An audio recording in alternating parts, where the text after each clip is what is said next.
Let's get one thing clear straight off the mark. The iPhone 5C is not a cheap device.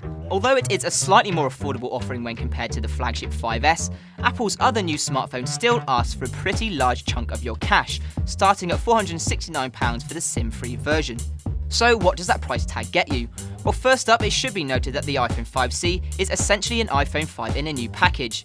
The iPhone 5 itself has been retired by Apple, and the 5C is the device to take its place. The 5C reintroduces plastic to the iPhone range, which was last seen on the iPhone 3GS. Admittedly, the polycarbonate casing of the 5C is a lot bolder thanks to Apple's brand new colour palette.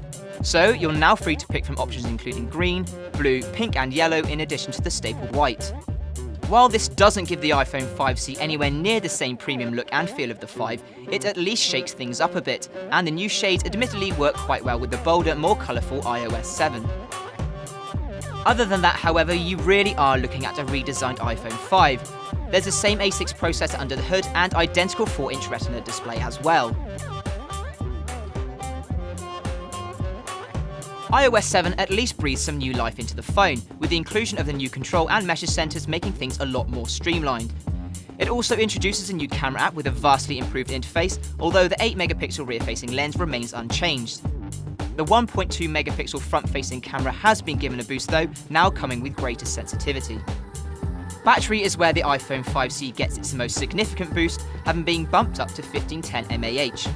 Apple reckons you should be able to get about 10 hours of talk time on the 5C, or up to 250 hours on standby.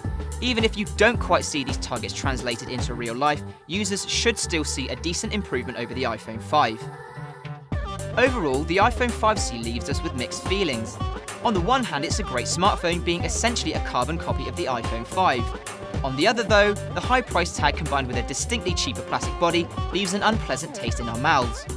If you've already got an iPhone 5, there's little here to justify jumping to the 5C, particularly as you'll be paying more for what is essentially a less glamorous phone.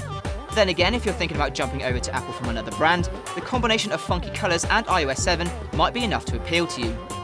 But before you do make the switch, just make doubly sure that this is definitely the phone for you.